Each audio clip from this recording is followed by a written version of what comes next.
ભાઈ અને બહેનના પ્રેમના પ્રતીક એવા રક્ષાબંધનના તહેવારની આવતીકાલે સમગ્ર દેશ અને રાજ્યમાં ઉજવણી કરાશે। ત્યારે મહીસાગર જિલ્લાના બજારમાં અવનવી આકર્ષક રાખડીઓ, રાખી, કેક અને વિવિધ પ્રકારની મીઠાઈઓએ આકર્ષણ જમાવ્યું છે। રક્ષાબંધનની ઉજવણી માટે ખરીદીમાં મહિલાઓ દ્વારા ઉત્સાહ જોવા મળતા બજારોમાં રોનક પ્રસરી છે।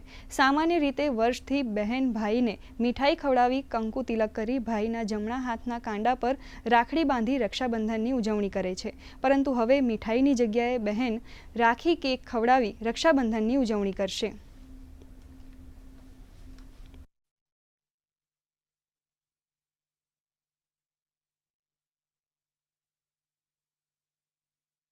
પહેલાના જમાનામાં લોકો મોં મીઠું કરવા માટે ગોળનો ઉપયોગ કરતા હતા। ધીમે ધીમે પેડાનો ઉપયોગ કરતા થયા, મીઠાઈઓ લાવતા થયા અને હવે જેમ જેમ જમાનો બદલાય છે એમ કેકનો પણ ક્રેઝ આવી રહ્યો છે।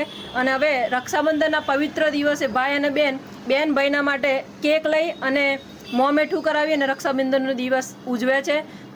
ઘરમાં હસી ખુશીનો માહોલ ઉત્પન્ન કરે છે અને આ રીતે ભાઈ અને બહેનનો પ્રેમ લાંબો અતૂટ રહે એવી બેન ભાઈને મનોકામના માટેની પ્રાર્થના કરે છે।